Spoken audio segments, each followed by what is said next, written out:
Vous êtes-vous déjà senti au milieu du chaos? Et avez-vous souhaité avoir un bouclier invisible contre tout cela?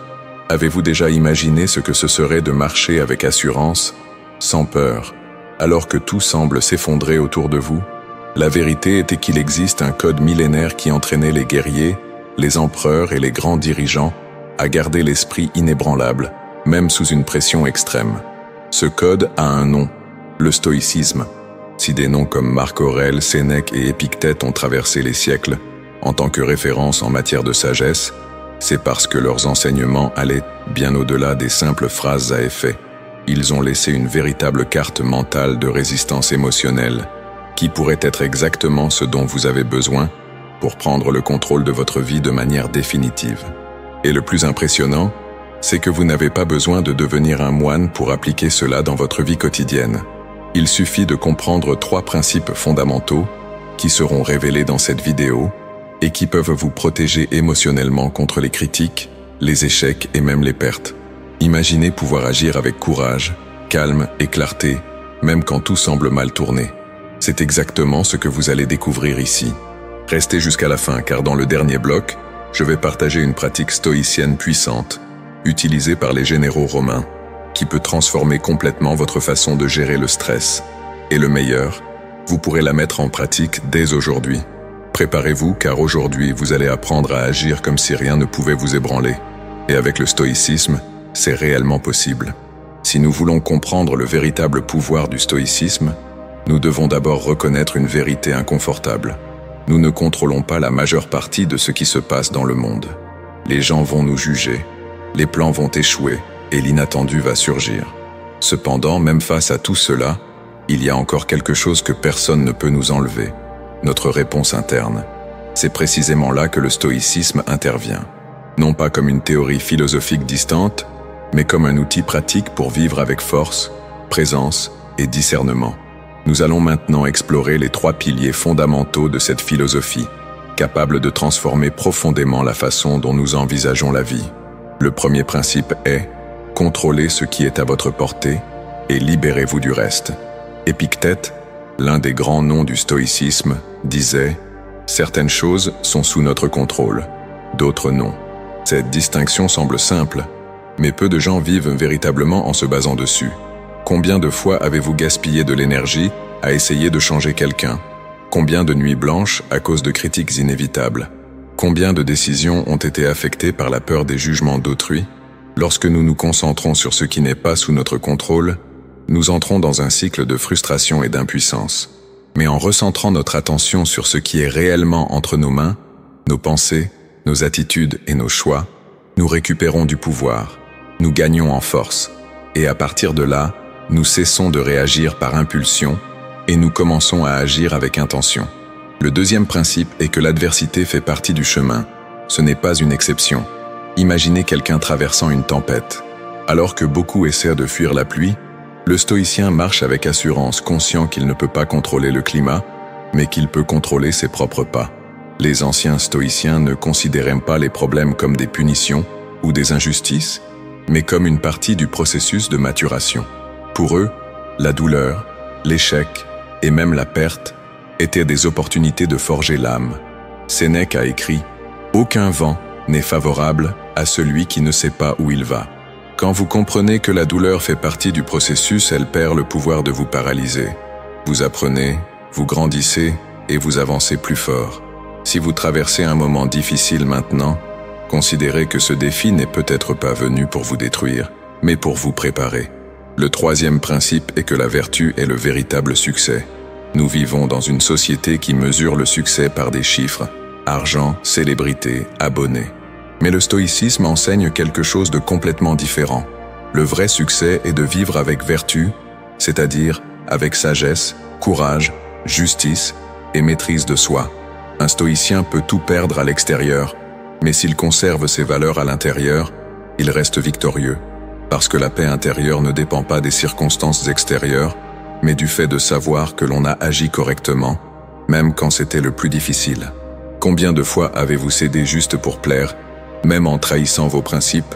Combien de fois vous êtes-vous tu pour la peur, même en sentant que vous deviez parler? La vertu est ce qui vous maintient ferme, même au milieu de la tempête. Vivre avec vertu, c'est avoir du courage face à la peur, tenir sa parole même sans reconnaissance, rechercher la justice même quand le monde choisit la convenance. Et quand vous commencez à vivre ainsi, votre présence change, votre énergie change. Vous commencez à inspirer sans avoir besoin de dire un mot. Il est important de comprendre que le stoïcisme n'est pas une pause, c'est un style de vie. Beaucoup de gens confondent stoïcisme avec froideur, comme si le stoïcien était indifférent, apathique ou insensible. Mais c'est une erreur. Le vrai stoïcien ressent, et ressent profondément. Mais il n'est pas esclave de ses sentiments. Il reconnaît la colère, mais choisit le calme. Il ressent la peur, mais agit avec courage. Il pleure, mais ne se noie pas dans le désespoir. Ce n'est pas se fermer à la vie, mais choisir la meilleure façon de l'affronter. Et il est bon de se rappeler, le stoïcisme n'exige pas la perfection, il exige la pratique. C'est un entraînement quotidien. C'est se regarder et se demander, qu'est-ce qui est sous mon contrôle maintenant? Comment puis-je agir avec plus de clarté et moins d'impulsion? Qu'est-ce que cette situation a à m'enseigner? Vous allez échouer, vous allez vous irriter, vous allez vous distraire. Mais chaque moment est une nouvelle chance de revenir au centre, de recommencer avec plus de conscience. Enfin, le stoïcisme commence à la prochaine décision. N'attendez pas d'être calme pour agir avec équilibre. N'attendez pas de ne plus avoir peur pour agir avec courage. Le moment de pratiquer le stoïcisme est maintenant, dans la prochaine conversation, dans le prochain obstacle, dans la prochaine critique. C'est dans cette réunion difficile, dans cet embouteillage, dans cette nouvelle inattendue. C'est quand la vie crie et que vous choisissez de ne pas crier en retour. Être stoïcien, c'est avoir de la fermeté. C'est être le rocher au milieu de la tempête. Non pas parce qu'on ignore ce qu'on ressent, mais parce qu'on a appris à ne pas être dominé par ce qu'on ressent. Et la bonne nouvelle, c'est que ce n'est pas un don réservé à quelques-uns. C'est une compétence, et n'importe qui peut la développer avec intention, pratique et persévérance. Nous arrivons à un point essentiel. Le stoïcisme n'est pas seulement une philosophie de résistance, mais un outil puissant de maîtrise de soi et de clarté intérieure. Pour comprendre sa profondeur, il est nécessaire d'explorer l'impact psychologique et émotionnel de cette pratique à travers l'histoire, et, plus important encore, de reconnaître à quel point elle reste absolument pertinente de nos jours. Pensez un instant à toutes les batailles que vous avez déjà menées sans que personne ne les voie. Crise d'anxiété, insécurité, pensées accélérées, autosabotage, tout cela se passe dans votre esprit, silencieusement, pendant que le monde suit son cours. C'est justement dans ce champ invisible que le stoïcisme agit. Il fonctionne comme une armure mentale, mais différente d'une armure qui vous isole. Celle-ci vous libère. Plus vous êtes ferme à l'intérieur, moins les circonstances extérieures peuvent vous atteindre. Marc Aurèle, empereur romain et l'un des plus respectés penseurs stoïciens, dirigeait un empire entier tout en affrontant des guerres, des trahisons, des maladies et même la perte de ses propres enfants. Pourtant, il écrivait dans son journal personnel « Vous avez le pouvoir sur votre esprit, pas sur les événements extérieurs. Comprenez cela et vous trouverez la force. » Cette phrase n'est pas seulement belle, elle est profondément stratégique. Alors que la plupart des gens luttent pour contrôler l'incontrôlable, le stoïcien se tourne vers l'intérieur, vers ce qui est réellement sien, ses pensées, ses décisions, sa posture face à la vie. Aujourd'hui, les neurosciences commencent à prouver ce que les stoïciens savaient déjà intuitivement il y a plus de 2000 ans. Des études récentes montrent que la façon dont nous interprétons les événements affecte directement notre système nerveux.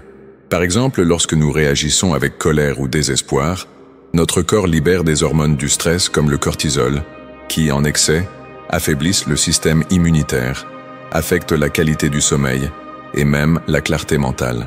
D'un autre côté, les personnes qui entraînent le calme, la rationalité et l'acceptation présentent plus d'équilibre chimique dans le cerveau, ce qui se traduit par des décisions plus judicieuses et une plus grande résilience. C'est comme si le stoïcisme avait anticipé avec précision les fondements de la psychologie moderne. La pratique stoïcienne d'observer les pensées, de questionner les émotions et de répondre avec vertu est en pleine syntonie avec ce que nous appelons aujourd'hui la régulation émotionnelle. Autrement dit, en appliquant les principes stoïciens, vous n'êtes pas seulement émotionnellement fort, vous êtes, en fait, en train de restructurer votre cerveau pour qu'il fonctionne avec plus d'équilibre, de clarté et de maîtrise de soi. Imaginez deux personnes face à la même situation. Les deux ont perdu leur emploi. L'une panique, se sent vaincue et commence à se répéter que la vie est finie. L'autre respire, observe les faits avec froideur, identifie les prochaines étapes et avance avec concentration. La différence ne réside pas dans la situation, mais dans la façon dont chacune l'a interprétée et y a réagi. Et cette différence est ce qui sépare une vie de souffrance réactive d'une vie de croissance consciente. Être stoïcien, c'est, avant tout, faire ce choix, tous les jours, même quand personne ne regarde, même quand le monde s'attend à ce que vous vous effondriez. Et ce choix n'a pas besoin d'être radical. Vous n'avez pas besoin de devenir une personne froide, distante ou sans émotion. Bien au contraire. Le stoïcien ressent tout ce que n'importe quel être humain ressent, mais il ne s'abandonne pas aveuglément à ses impulsions. Il apprend à identifier la colère et à ne pas répondre avec agressivité. Il ressent la douleur de la perte, mais ne se rend pas à l'apitoiement sur soi. Il voit l'injustice mais répond avec justice et fermeté, pas avec vengeance. Cela exige de l'entraînement, et cela exige un courage silencieux, parce qu'être guidé par les instincts est facile. Le difficile est de faire une pause, de penser et de choisir. Mais c'est ce choix qui transforme. Un autre point central du stoïcisme est la présence. Nous vivons constamment pris entre deux temps qui n'existent plus, le passé, qui est déjà passé, et le futur, qui n'est pas encore arrivé. Mais les stoïciens nous rappellent que la seule chose réelle est le présent. Épictète disait « Ce n'est pas ce qui vous arrive, mais comment vous réagissez à ce qui vous arrive qui compte. » Et la seule façon de réagir avec sagesse est d'être présent. Combien d'opportunités avez-vous déjà perdues pour être distrait par des regrets anciens ou des préoccupations anticipées? Combien de conversations importantes avez-vous vécues uniquement dans votre corps, pendant que votre esprit vagabondait dans d'autres scénarios? Être présent est la première étape pour vivre avec intention. Et la présence n'est possible que lorsque nous faisons taire le bruit interne de la réactivité. L'un des concepts les plus libérateurs du stoïcisme est qu'en acceptant ce que nous ne pouvons pas contrôler, nous gagnons du pouvoir sur nous-mêmes. Cela semble contradictoire à première vue, mais c'est l'une des plus grandes sources de force intérieure. En essayant de contrôler l'incontrôlable, vous gaspillez de l'énergie, vous vous frustrez et vous vous sabotez. Mais en acceptant la réalité telle qu'elle est, sans négation, sans fuite, sans victimisation, vous libérez cette énergie pour ce qui compte vraiment. Action consciente, prise de décision et évolution personnelle. L'acceptation stoïcienne n'est pas de la passivité, c'est de la maturité. C'est dire, c'est arrivé. Et maintenant, qu'est-ce que je vais en faire? Cette question, simple et puissante, peut changer le cours de n'importe quelle situation. Vous avez déjà remarqué que le stoïcisme n'est pas seulement une philosophie théorique, mais un manuel pratique pour la vie. Tout au long de ce contenu, nous avons vu qu'agir comme si rien ne pouvait vous ébranler ne signifie pas être insensible, mais plutôt être préparé. Préparé à vivre avec conscience, force et clarté, même quand tout semble s'effondrer. Récapitulons les fondements. Premièrement, nous avons discuté de la dichotomie du contrôle. Comprendre ce qui est à notre portée et ce qui ne l'est pas est un tournant décisif. Quand vous arrêtez d'essayer de contrôler l'incontrôlable, vous économisez de l'énergie, vous évitez les frustrations et vous commencez à prendre des décisions avec plus de concentration et d'équilibre. Cette conscience change tout. La façon dont vous gérez les gens, les problèmes, le temps. Ensuite, nous avons parlé de la relation avec l'adversité, la douleur, l'échec, les obstacles, tous font partie de la vie. Le stoïcisme ne nie pas cela. Au contraire, il nous enseigne à voir ces expériences comme des outils de croissance. Ce sont des tests qui révèlent qui nous sommes réellement, des opportunités d'évoluer en force, en caractère et en sagesse. Nous avons également discuté du véritable sens du succès dans le stoïcisme. Vivre avec vertu. Dans un monde qui valorise les apparences et les résultats superficiels, le stoïcien choisit la profondeur. Il recherche la sagesse au lieu de l'ostentation, le courage au lieu de l'orgueil, la maîtrise de soi au lieu de l'impulsivité. Il comprend que la vraie victoire est intérieure.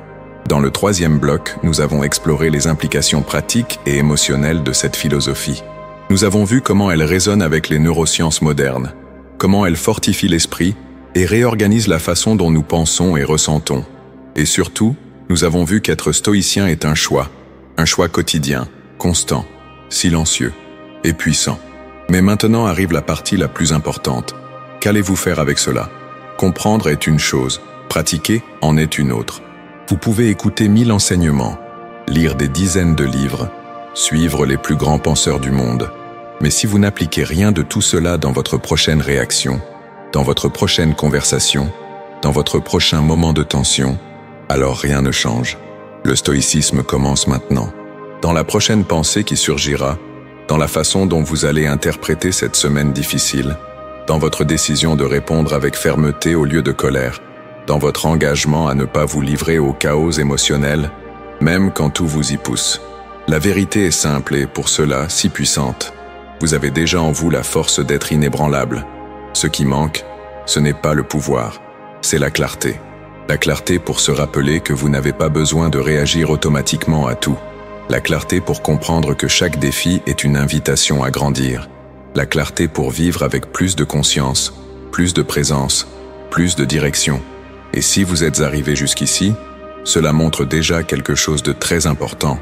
Vous êtes à la recherche d'une évolution. Et celui qui cherche, trouve, à condition de persévérer. Alors, gardez cela avec vous. Vous n'avez pas besoin de contrôler le monde. Vous avez juste besoin de contrôler votre réaction. Vous n'avez pas besoin d'éliminer la peur. Vous avez juste besoin d'agir malgré elle. Vous n'avez pas besoin d'être parfait. Vous avez juste besoin de pratiquer chaque jour le meilleur de vous-même. C'est le véritable pouvoir du stoïcisme. Il ne change pas le monde autour de vous, il vous change. Et quand vous changez, tout autour de vous change aussi. Si vous êtes arrivé jusqu'ici, c'est parce que vous portez en vous une force que vous n'avez peut-être pas encore complètement reconnue, mais elle est là, vive, prête. Et maintenant, vous savez que vous pouvez y accéder à tout moment. Il suffit de choisir. Le stoïcisme n'exige pas de grandes cérémonies, il n'exige pas de titres ou de statuts. Il exige seulement un engagement envers votre évolution, un pas à la fois, une réaction consciente par jour, une décision ferme face au chaos. Aujourd'hui, vous avez appris qu'être inébranlable, ce n'est pas être froid, c'est être centré. Que ressentir de la douleur ne vous affaiblit pas, ce qui vous fortifie, c'est la façon dont vous y répondez. Que le véritable pouvoir n'est pas de contrôler le monde, mais de se gouverner soi-même. Et si cela vous a touché d'une manière ou d'une autre, si ce contenu vous a éveillé à quelque chose de plus grand, ne vous arrêtez pas là. Regardez maintenant les 2 vidéos recommandées sur l'écran de fin. Elles approfondiront encore plus votre parcours de développement personnel. L'une d'elles révèle comment entraîner votre esprit à gagner lors des jours difficiles. L'autre montre ce que font les grands leaders quand tout semble perdu.